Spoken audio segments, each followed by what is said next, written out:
So, season 10 of Doctor Who ended with Peter Capaldi's Doctor in a snowy landscape, trying to avoid a regeneration. He doesn't want to regenerate, which means that his only other option is to fight off the regeneration and die as the 12th bracket 13th bracket Doctor.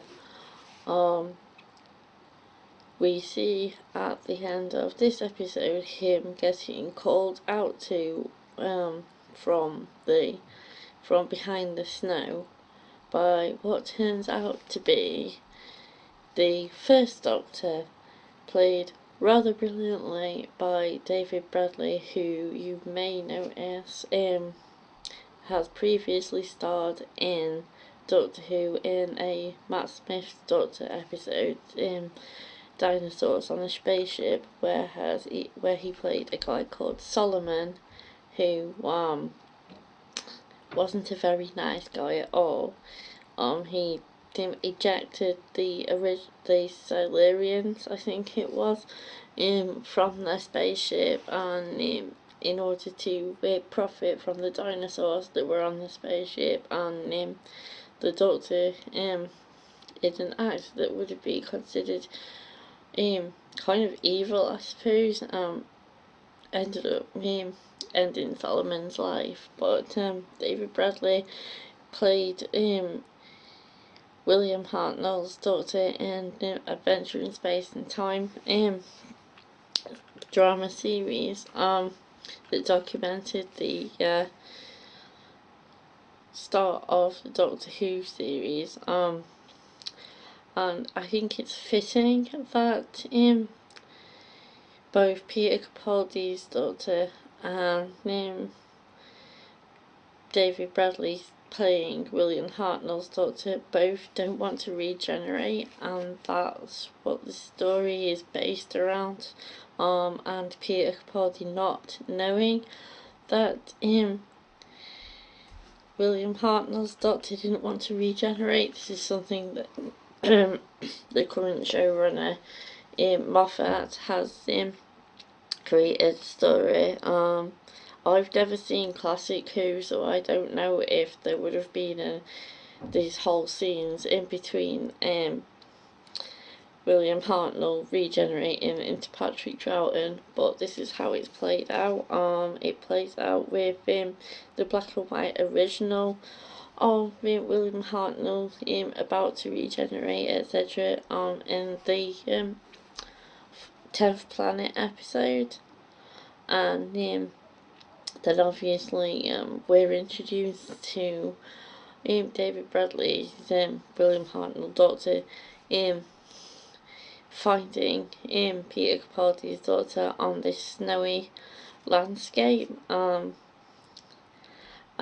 they proceed to then discover the captain, who we had seen in previous scenes was about to shoot or be shot by this German soldier, and during this they are then kidnapped by this big spaceship thing. The Peter Capaldi's TARDIS is taken up on this spaceship, and we meet the Testimony, who offer an exchange.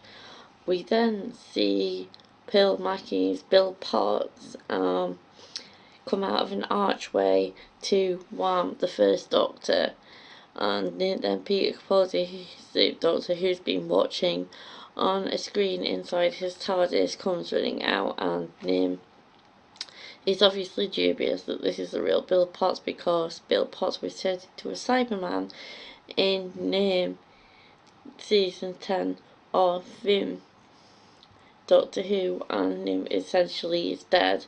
But obviously we found out that Heather, the girl from the puddle in the first season 10 episode, had taken Bill up to the stars, and they were wandering around the stars together, similar to how Clara and Ashilda were wandering around the stars in their own version of the TARDIS. And obviously, the Doctor being dubious as to whether or not this is really Bill Potts, and how that's addressed, as we found out through the episodes. The Captain offers his life in exchange for Bill Potts' life, which is what this testimony, these glass ladies, glass women, whatever, are they. Bill explains that people are their memories, and testimony explains that at the point of their death, the dying person's memories are collected, and they take these and then put the person back at the point of their death. But the Captain is there because they've made a timeline error, and that's how come he's met the first Doctor and Peter Capaldi's 12/13th Doctor in this snowy landscape, and how Bill is able to be in it. Ensues the usual adventure. Both Doctors and Bill and the Captain escape. And they end up in the first Doctor's TARDIS, and things, and they end up going to the like armory kind of place, where we again meet Rusty, the Dalek, who Peter Capaldi's Doctor, and I think it's Clara, no, possibly climbing around inside Rusty, and Rusty obviously turned against his own race, turned against the Daleks in that at the end of that episode. So that's a good cut. There are lots of callbacks in this episode, to be honest. When testimony shows the first Doctor everything that is in the 12th Doctor's past, but the first Doctor's future, and why they refer to him as the Doctor of War, and everything that he does, and you see like Peter Davison and even Paul McGann's Doctor, and there's like different names that the Doctor's been referred to, like the War Doctor and like Destroyer of Worlds and things like that. It turns out that Bill Potts is also part of testimony now, by her memories being collected by testimony. That means that she is Bill Potts because she has all Bill Potts memories, but she's also testimony. And the whole episode obviously is leading up to regeneration of the Doctor into the first ever female Doctor, which is something that's been causing controversy for people, because for 54 years the Doctor has always been regenerated into a male Doctor. Obviously during the 50th anniversary a few years ago, like 4 years ago, whatever, Matt Smith's Doctor would have been the last regeneration, but because of how that played out, he was given a new set of regenerations, which means that technically Peter Capaldi is the 13th Doctor, but actually the new female Doctor, as played by Jodie Whittaker, is now the 13th regeneration of the Doctor. We're going to cut forward past everything now to that. It is only a couple of minutes long. Her first lines are "Oh, brilliant," on looking at her reflection in the TV screen and seeing that she's now regenerated into a female. Cue the TARDIS exploding, because obviously he's regenerated into this new female Doctor inside the TARDIS, and in regeneration energy all over the TARDIS, in sparks and everything. And maybe the TARDIS doesn't recognise the Doctor having not generated into another male and stuff, so like the TARDIS somehow flips out and the doors fling open and papers are flying everywhere, and Jodie Whittaker's new 13th Doctor is trying to hold on after having pressed this button.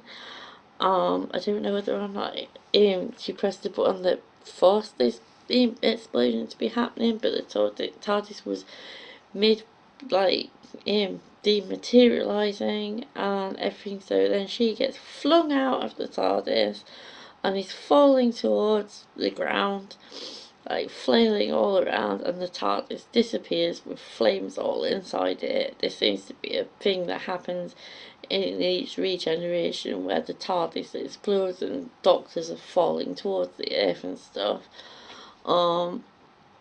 So like a lot happens in this episode. There is a real life event that happens in the episode before this, which was the 1914 armistice, where the German and the British soldiers just stopped fighting, stopped trying to shoot each other, and actually someone started singing Silent Night in German, and then somebody else started singing Silent Night in English, and they all just started coming out of the trenches, and they're playing football, and they're singing Old Lang Syne together, and the first Doctor goes off in his TARDIS to regenerate. It then goes back into the black and white of it being William Hartnell, and then there's a big speech that Peter Capaldi's Doctor gives about running fast and being kind, and even a funny throwback to something about pears.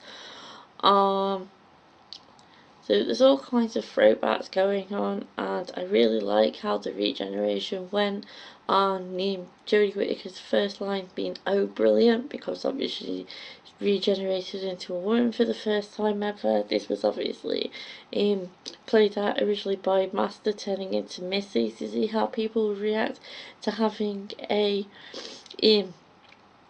main niche character regenerate into the opposite gender. There's been a lot online about this, but I really like the fact that now we're in the 21st century, this whole gender issue, and it being basically said in one of the episodes, the Gallifreyans don't have a male-female gender issue. They've moved on way beyond our personal hang-ups about male, female and gender and stuff like that on Gallifrey. Lots of callbacks to the Long Way Round and Here We Go and stuff. But the main focus now is autumn 2018, when we get to see how Jodie Whittaker's Doctor works and whether or not she gets to carry on beyond just one season. We know Christopher Eccleston only did one season and doesn't intend to ever come back in it. There is a lot of stuff about Chris Marshall should be the new Doctor, and it should always stay male because it's been male for 54 years. But I'm really looking forward to what Jodie Whittaker can bring to it and what her companions can bring to it, and seeing how she works in the costume that's been revealed that is her costume and everything, which has lots of throwbacks to previous Doctors. And that's just my spoiler opinion of the episode and Jodie Whittaker. If you like this review, give it a thumbs up. Please leave comments in the comment section. Please share on Twitter, Facebook, Instagram, Snapchat. Please subscribe if you haven't already, and I will see you soon. Bye bye.